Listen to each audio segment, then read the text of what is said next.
Whoa. Let's back it up a bit.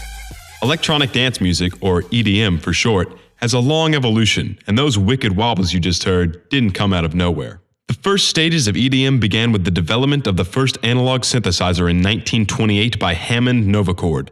This piece of equipment looks similar to a full-size piano, but instead of all the keys, there are massive knobs used to adjust the various sound waves being produced. Fast forward.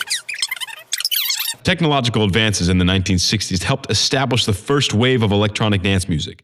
These advances included voltage-controlled oscillators, filters, and amplifiers, as well as envelopes, modulators, and reverb.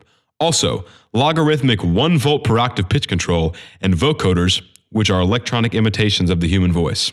Also, in 1977, came the first ever electronically produced EDM-ish hit song called I Feel Love by Donna Summer and Giorgio Moroder.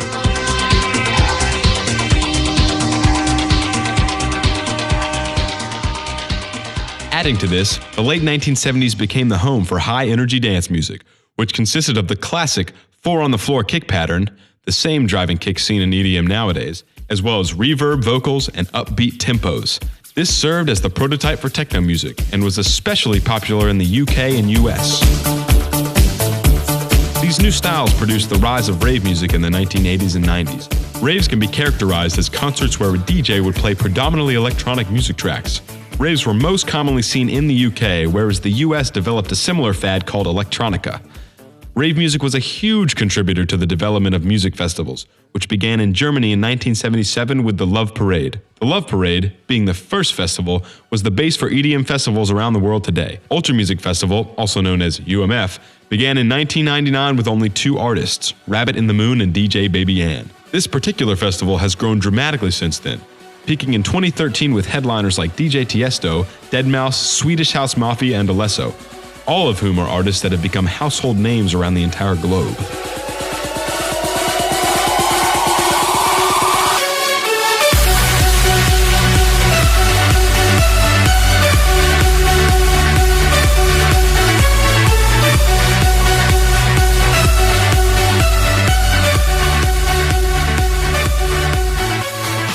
UMF is by no means the only significant EDM festival that premieres annually. Other festivals include Electric Daisy Carnival, or EDC, Tomorrow World, Tomorrowland, Life in Color, Coachella, Hard Day of the Dead, Moonrise, Electric Zoo, and Electric Forest. These festivals literally total millions of people in attendance each year. Now, although the most popular EDM artists, such as Calvin Harris, Zedd, Avicii, and Hardwell, play entirely house music, there are tons of other styles of electronic music under the umbrella term EDM that many people have no idea how to identify. An unfortunately high percentage of people would call Levels by Avicii to be dubstep.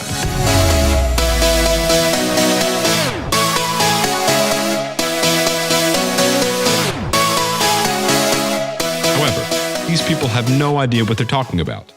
This is dubstep.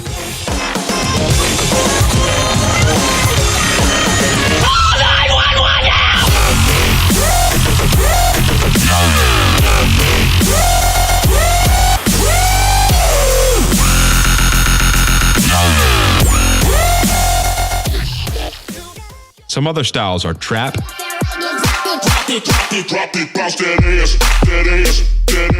trance,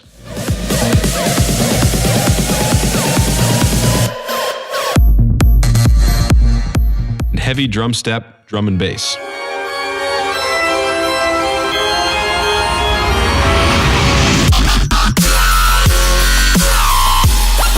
While listening to some of these wicked tracks, I'm sure many of you are wondering just how the hell some of this music is made. Believe it or not, almost all of this music is made using extremely complex computer software programs like Ableton Live, FL Studio, or Logic Pro. And the nasty sounds you've been hearing are also made with software programs, the most common one being Native Instruments Massive. For instance, Skrillex uses Ableton Live and Massive to make all his music. Sounds pretty flippin' amazing, right? Well, it is. But there are some negative qualities that come along with EDM. The most common negative attributes that get attached to EDM are the drug habits that frequent the passionate followers and festival attendees, and some people believe that a lot of the true musicianship is lost through only creating music with a computer. Basically, in the last 15 years, EDM has gone from being an entirely underground genre of music to easily the most ubiquitous style seen in the entire world. EDM is now featured in movie trailers, soundtracks, and even tons of TV commercials. EDM is the shit. And if you don't like it, fuck you.